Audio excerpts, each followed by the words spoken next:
अस्सलामुअलैकुम, मैं ANI news के साथ मैं हूं नाइला मीर। नजर डालते हैं नेशनल बुलेटिन पर। Army chief general Syed Asim Munir ने कहा है कि पाकिस्तान के मुस्तकबिल के ममारों और इकबाल के शाहीनों से मुखातब होकर इंतहाई खुशी महसूस कर रहा हूं।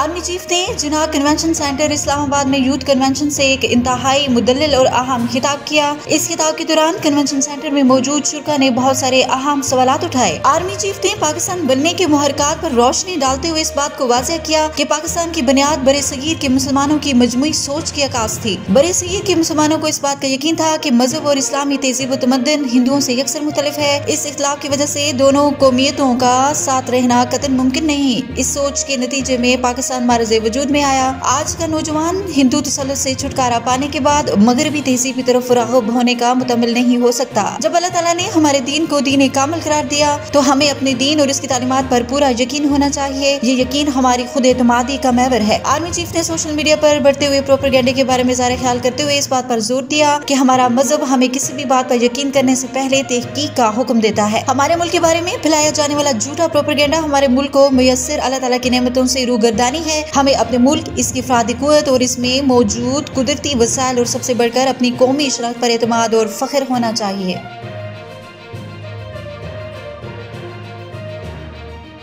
मुस्लिम लीग नून के कायद नवाज शरीफ ने बानी पीछे को तनकीद का निशाना बनाते हुए कहा कि मैं इम्पोर्टेड नहीं बल्कि मकामी वजीर आजम था और ये नाकामी वजीर आजम था। जलसे से खिताब करते हुए वज़ीर-ए-आज़म नवाज शरीफ ने कहा कि इस मुल्क की तरक्की के दुश्मनों ने ये मौका पूरा करने नहीं दिया। मेरी हिम्मत नहीं टूटी, अल्हम्दुलिल्लाह आज भी हिम्मत जवां है। मुझे बताएं मेरे साथ आपको क्या दुश्मनी थी? आपको दुश्मनी ये थी कि मैंने 18 घंटे की लोड शेडिंग खत्म की। नवाज शरीफ ने कहा कि नतीजा ये निकला कि नवाज शरीफ के हाथों में हथकड़ियां पहना दी गई, जेल में डाला गया और मुल्क बदर कर दिया गया। मुल्क को एटमी क्विट बनाने वाले को हथकड़ियां क्या लगाई जाती हैं? आवाम को तकलीफ में क्यों डाला गया? उन्होंने कहा कि 5 जज बेटे से तनहा न लेने पर न निकालते तो दावा करता हूँ कि आज 20 शख्स बेरोजगार एक भी ना होता। वही दौर चलता रहता, साजिश ना होती तो एक भी शख्स बेरोजगार ना होता। आपको नहीं, मेरे दिल को तकलीफ पहुंचती है। कितने लोग हैं जो बिजली और गैस के बिलों से परेशान। उनका कहना था कि पाकिस्तान का ये हशर मेरे जाने के बाद हुआ, हमें ये मंजूर नहीं, हम पूरे निजाम को बदल देंगे। आपने मेरा साथ देना है, मैं आपसे वादा लेने आया हूँ। मुस्लिम लीग नून वो काम करेगी जो तारीख याद रखेगी। नवाज शरीफ ने कहा कि ननकाना साहब को मॉडल सिटी बनाएंगे, मैं खुद यहाँ चक्कर लगाया करूंगा। बतौर वज़ीर आज़म इस मोटरवे पर कई बार आया था, अपने हाथों से मोटरवे बनाई, अब ननकाना की तामीर करेंगे।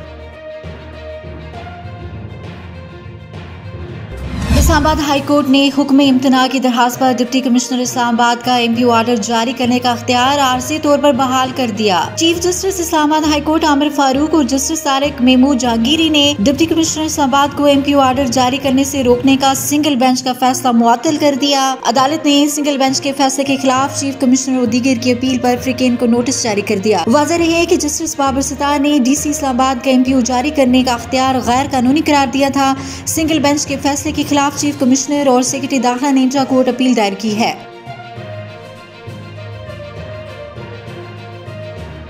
पाकिस्तान पीपल्स पार्टी की रहनुमा साबिक वफाकी वजीर शीरीन रहमान ने कहा है कि लाहौर एक बार फिर लाड़काना की तरह पीपल्स पार्टी का गढ़ बनने जा रहा है। आम इंतखाबात 2024 के हवाले से अपने एक बयान में उन्होंने कहा कि पंजाब बिलखसूस लाहौर में बिलावल भुट्टो और आसफा भुट्टो का खैर मकतूम काबिल सिताइश है। हर जगह हर गली में भुट्टो के नारे गूंज रहे हैं। शीरीन रहमान का कहना था कि पंजाब के लोग रवायती सियासत और जमातों से तंग आ चुके। पंजाब के लोग इंतशार की नहीं, अवामी और तामीरी सियासत चाहते हैं। लोगों को इल्जाम तराशी और माजी की सियासत में कोई दिलचस्पी नहीं। उन्होंने मजीद कहा कि अवामी मसाइल का हल पीपल्स पार्टी के 10 नुकाती एजेंडा और मंशूर में है।